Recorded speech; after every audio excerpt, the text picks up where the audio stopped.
함께 기도함으로 10월 26일 주심 기도회를 하나님께 드리겠습니다. 사랑의 하나님 아버지, 오늘도 당신의 자녀들을 깨우시고 일으켜 주셔서 감사드립니다. 하나님의 빛된 자녀처럼 살고 싶었지만 어느새 어둠 가운데 헤매이는 우리의 모습을 고백하오니 긍휼을 베풀어 주시옵소서. 아버지가 자식을 긍휼히 여김같이 하나님의 뜻을 따라 살고자 하다가 넘어지는 우리를 긍휼히 여겨 주옵소서. 이 가을 우리 인생의 날이 풀과 같으며 그 영화가 들의 꽃과 같음을 알게 하소서. 우리의 소망을 영원한 하나님 나라에 두게 하옵소서. 오늘도 기도의 제목을 두고 고개 숙입니다. 입시, 진로, 건강, 회복, 위로, 평화, 정의, 날마다 넘쳐나는 우리의 기도의 제목들 가운데 주님 함께하여 주옵소서. 하나님의 방식으로 하나님께서 여호와이심을 나타내시옵소서. 오늘도 우리의 삶을 통하여 하나님의 살아계심과 통치하심을 보이시옵소서. 이 시간 말씀 앞에 무릎을 꿇습니다. 주여 말씀하옵소서. 주의 종이 듣겠나이다. 이 모든 말씀을 우리 구주 예수님의 이름으로 기도드립니다. 아멘. 오늘 우리에게 주시는 하나님의 말씀은 열왕기상 21장 1절부터 10절까지의 말씀입니다. 열왕기상 21장 1절부터 10절까지의 말씀, 저와 여러분이 한 절씩 교독하시고 마지막 10절은 함께 읽도록 하겠습니다. 그 후에 이 일이 있으니라. 이스라엘 사람 나봇에게 이스라엘에 포도원이 있어 사마리아의 왕 아합의 왕궁에서 가깝더니 아합이 나봇에게 말하여 이르되 내 포도원이 내 왕궁 곁에 가까이 있으니 내게 주어 채소밭을 삼게 하라. 내가 그 대신에 그보다 더 아름다운 포도원을 내게 줄 것이요 만일 내가 좋게 여기면 그 값을 돈으로 내게 주리라. 나봇이 아합에게 말하되 내 조상의 유산을 왕에게 주기를 여호와께서 금하실지로다 하니 이스라엘 사람 나봇이 아합에게 대답하여 이르기를 내 조상의 유산을 왕께 줄 수 없다 하므로 아합이 근심하고 답답하여 왕궁으로 돌아와 침상에 누워 얼굴을 돌리고 식사를 아니하니 그의 아내 이세벨이 그에게 나와 이르되 왕의 마음에 무엇을 근심하여 식사를 아니하나이까? 왕이 그에게 이르되 내가 이스라엘 사람 나봇에게 말하여 이르기를 내 포원을 내게 주되 돈으로 바꾸거나 만일 내가 좋아하면 내가 그 대신에 포도원을 내게 주리라 한즉 그가 대답하기를 내가 내 포도원을 내게 주지 아니하겠노라 하기 때문이로다. 그의 아내 이세벨이 그에게 이르되 왕이 지금 이스라엘 나라를 다스리시나이까? 일어나 식사를 하시고 마음을 즐겁게 하소서.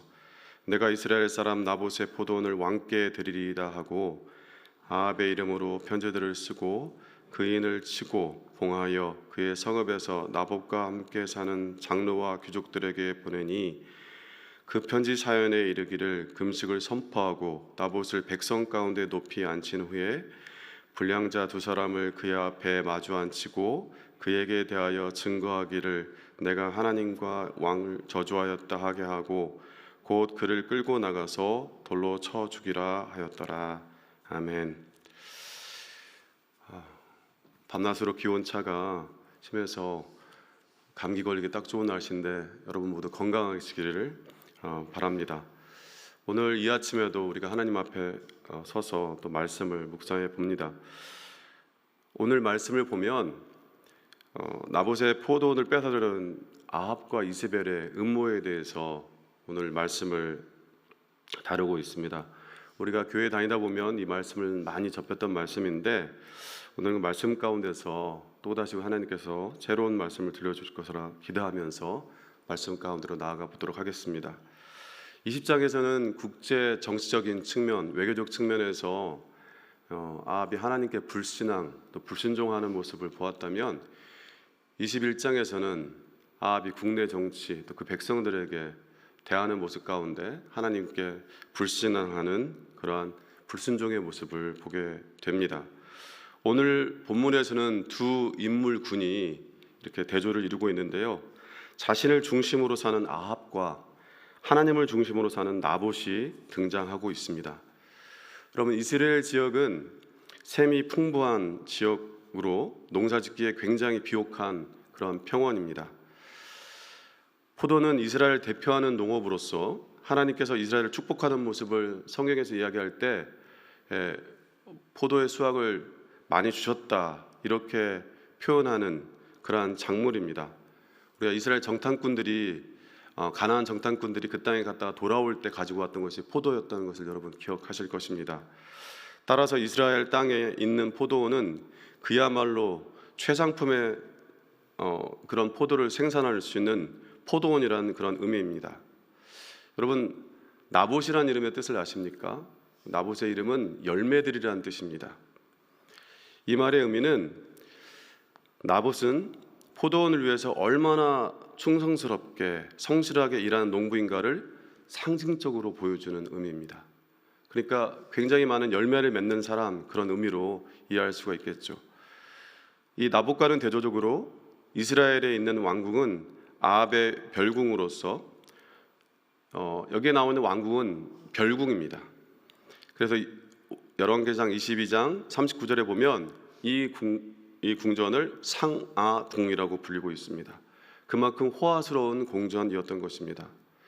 더군다나 이 왕궁은 1년 내내 쓰는 궁전이 아니라 여름철에 이 아합이 휴가를 위해서 쓰는 궁전입니다. 그러니까 추위를 피해서 와서 있으면서 쉬어가는 그런 궁전이었습니다. 왕의 주요한 업무를 보는 궁은 사마리아에 있었습니다. 따라서 생업을 위해서 열심히 농사를 짓는 나봇과 여름 휴가를 보내기 위해서 이스라엘에 있는 별궁에서 여름 휴가를 보내고 있는 아합이 대조를 이루고 있습니다. 이런 점을 염두에 두고서 2절을 읽어드리겠습니다.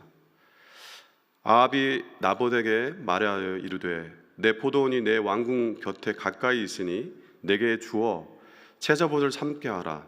내가 그 대신에 그보다 더 아름다운 포도원을 내게 줄 것이요 만일 내가 좋게 여기면 그 값을 돈으로 내게 주리라.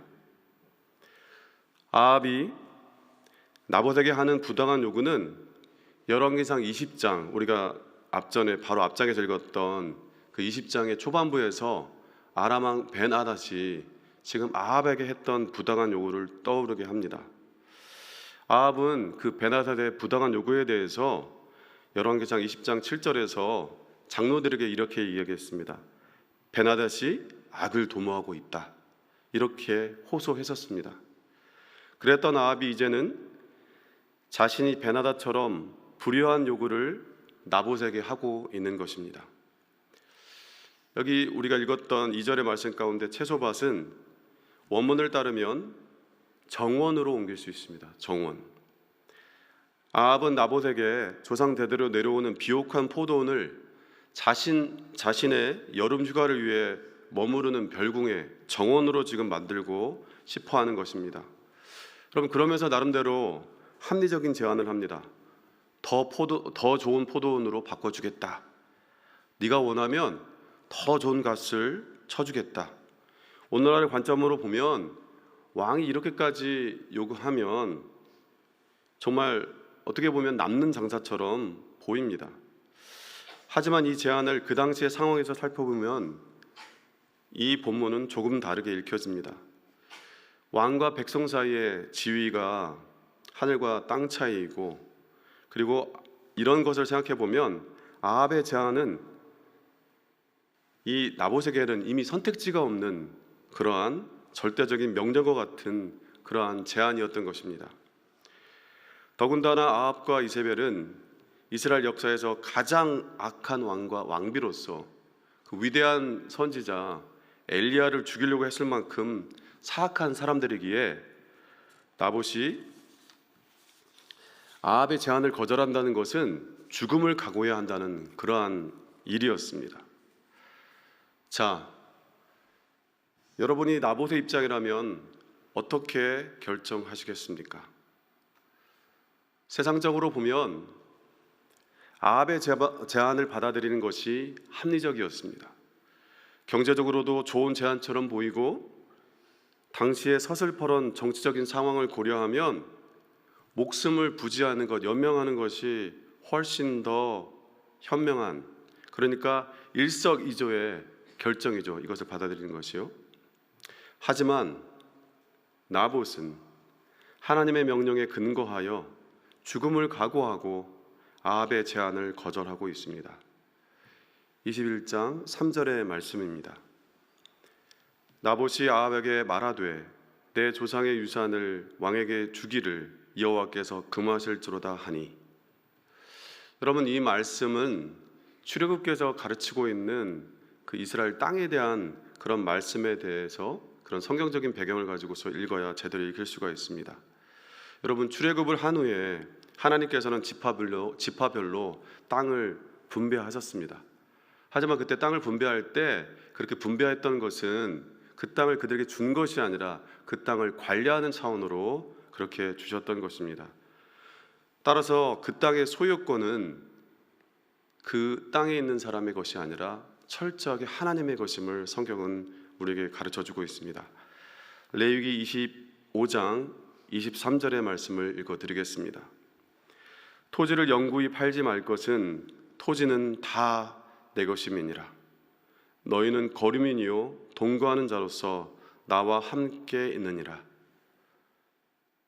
제가 말씀드렸던 것처럼 그 땅의 소유권은 하나님께 있고 그 땅을 계속해서 조상들이 관리해 왔기에 그것을 아합에게 팔 수 없다는 것이 나봇의 신앙이었고 나봇의 판단이었습니다. 포도원을 팔 경우에 생기는 경제적인 이익이나 목숨을 부지하기 위한 정치적인 선택을 하는 것이 아니라 전공법으로, 정말로 전공법으로 하나님의 법을 따르는 신실함과 우직함을 나봇은 선택했습니다. 이런 나봇의 모습은 이미 충분한 소유가 있음에도 불구하고 자신의 허황된 탐욕을 위해서 율법도 깨트린 것을 서슴지 않는 아합의 모습과는 지금 대조를 이루고 있는 것입니다. 우리가 21장 4절에 보면 나봇의 대답에 대해서 아합의 반응이 등장하는데 정말 부모님 앞에서 뭔가 자기가 원하는 것을 사달라고 떼쓰는 어린아이 같은 그러한 모습을 보여주고 있습니다. 21장 4절에서 이때 이 나봇의 거절하는 것에 대해서 아합이 느끼는 심정을 이렇게 표현하고 있습니다. 근심하고 답답하여. 많이 들어본 말씀 아닙니까? 어제 우리가 읽을 때 하나님께서 심판하실 거에 대해서 그 말을 들었을 때 바로 아합의 반응이 근심하고 답답하여라고 했습니다. 여기서 근심하고에 해당하는 히브리어 표현은 기분 나쁜이라는 뜻이 좀 더 원어에 가깝습니다. 그리고 답답하여에 해당하는 뜻은 화가 난에 더 가깝습니다. 그러니까 지금 이 나봇의 반응에 대해서 기분 나쁘고 화가 나서 아합은 지금 밥도 먹지 않고 돌아서 누워 있는 것입니다. 어제는 하나님께 기분 나빠하고 화가 났다면 오늘은 자신의 백성 나봇에게 기분 나빠하고 화를 내고 있는 것입니다. 정말 이 인간이 정말 왜 이러는 것일까요? 이것은 철저히 그가 자기 중심적인 사람이었기 때문인 것 같습니다. 아합은 하나님도 사람도 자기를 위해서 존재한다고, 자기를 위해서 일한다고 생각했기 때문에 이렇게 행동했던 것입니다. 바로 이렇게 근심하고 있을 때 하와의 범죄를 거들었던 뱀처럼 이세벨이 등장을 합니다. 8절에서 10절에 보면 이세벨은 하나님께 신실한 나봇을 죽일 계획을 짜는데 철저하게 성경에 나와 있는 율법의 근거에서 계획을 짭니다. 8절에 보면 장로와 귀족들에게 왕의 도장, 그러니까 옥새가 찍힌 편지를 보내는데 그 다음에 장로와 귀분들이라고 말하는 사람들은 당시에 나봇이 사는 지역에서 재판을 담당하는 사람들이었습니다. 당시에 그 지역마다 장로와 귀인들, 그러니까 귀족들이 재판을 담당했었는데 지금 그 사람, 나봇과 함께했던 그런 사람들에게 지금 편지를 보내고 있습니다. 9절에서 금식을 선포했다고 그러는데 당시의 금식의 선포는 나라에 커다란 고난이나 재앙이 임하였을 때 공동체 내에 숨겨진 악행이나 죄에 대해서 집단적으로 회개하기 위해서 그렇게 내리는 조치였습니다. 10절에서 증인 2명을 세우는데 이스라엘 재판에서는 증인을 2명을 세워야 하는데 그 중에서 특별히 사형을 취하기 위해서는 반드시 2사람 이상의 증인이 필요했습니다. 또한 하나님과 왕에 대해서 저주를 하면 그것은 사형에 해당하는 죄였습니다. 그러니까 모든 어떤 계획을 짤 때 율법에 나와 있는 근거를 가지고 했던 것입니다. 하지만 우리가 아는 것처럼 모든 것이 율법적인 것 같지만 딱 한두 가지만 틀었던 것이죠. 여기 나와 있는 것처럼 앞에서 왕의 도장을 찍었다고 하는 것은 이게 지금 왕의 명령이라는 것을 은근히 보여주고 있는 거잖아요. 또 한 가지는 비류들을 세웠다고 그랬습니다. 여기서 비류는 건달인데 그 사람들을 거짓 증인으로 세웠던 것입니다. 그래서 더 놀라운 사실은 지금 이 사실을 공개적으로 편지한다는 것은 그 사람들, 그러니까 이 장로와 귀족들에게도 이 계획을 공개적으로 지금 너희도 나의 이 계획 가운데 동참하라고 이렇게 말하고 있는 것입니다. 한마디로 이 악한 계획 속으로 이스라엘 지역의 장로들과 귀족들을 지금 끌어들이고 있는 것입니다. 이런 모습을 보고 있노라면 예수님을 죽이기 위해 목적을 위해서 율법을 사용했던 이스라엘의 종교 지도자들, 그들의 거짓된 음모가 스쳐 지나갑니다. 아합과 나봇의 길에서 장로와 귀족들은 아합의 길을 선택했습니다. 지금 나봇과 같은 동네 같이 살았던 사람이 나봇이 선택했던 그 길을 걸어가는 것이 아니라 지금 아합의 길을 따라가고 있는 것입니다. 내일 우리가 읽을 본문이지만 오늘 먼저 앞서서 오늘 본문의 내용과 이어지기 때문에 잠깐 읽어드리겠습니다. 11절의 말씀입니다. 그의 성읍 사람 곧 그의 성읍에 사는 장로와 귀족들이 이세벨의 지시 곧 그가 자기들에게 보낸 편지에 쓴 대로 하여. 나봇은 자기가 죽을 수도 있다는 것을 알면서도 하나님 편에 섰다면 장로와 귀족들은 자기가 죽을 수도 있다는 것을 알았기에 아합의 편에 섰습니다. 왜 그들은 그렇게 했을까요? 그들도 아합과 같은 자기중심적인 신앙과 세계관을 가졌기 때문입니다. 이 오늘 본문을 읽고 있다 보면 이 아합 왕의 모습이 현대인, 그러니까 자기가 세상의 왕인 것처럼 살길 원하고 또 그렇게 살지 못해서 안달이 난 현대인의 모습, 특별히 우리 현대를 살아가는 우리의 모습은 아닌지, 우리 크리스찬의 모습은 아닌지, 또 이 아합 왕의 모습이 우리가 추구하는 삶의 이상은 아닌지 그렇게 반성해 보게 됩니다. 세상의 모든 것이 자기를 위해서 존재한다고 생각하는, 하나님마저도 자기를 위해서 존재한다고 생각하는 아합과 같은 모습이 우리의 모습 가운데 얼마나 많은지 두려운 마음으로 우리의 모습을 돌아봅니다. 성경에 나와 있는 내용도 자신의 이익을 위해서라면 온전하게가 아니라 선택적으로, 부분적으로 우리의 선택을 정당화시키기 위해서 사용하고 있는 것이 우리의 모습은 아닌가, 이 아침에 돌아보게 됩니다. 높은 뜻 교회의 정신은 하나님의 식과 법을 고집하는 것입니다.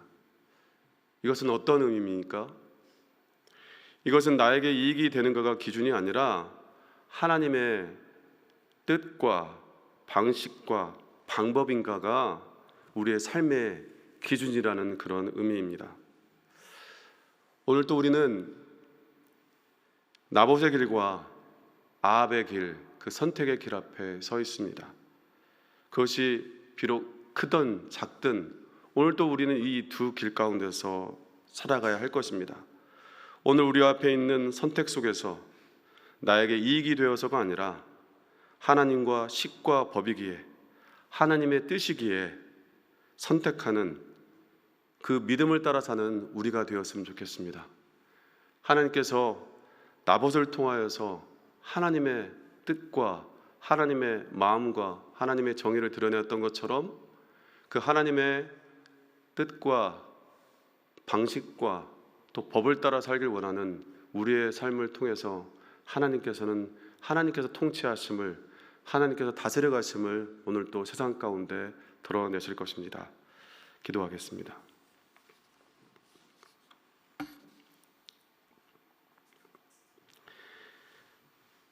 하나님 아버지, 오늘도 말씀으로 깨닫게 하시고 도전해 주셔서 감사드립니다.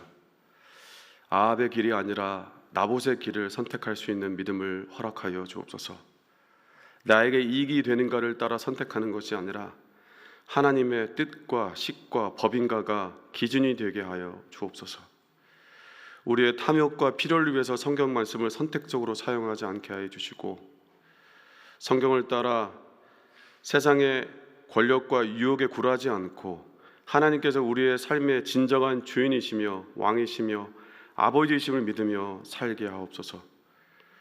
우리의 연약함을 아시오니 성령 하나님, 우리 곁에, 우리 안에, 우리 위에, 우리 아래에, 우리 앞에, 우리 뒤에 함께하여 주옵소서.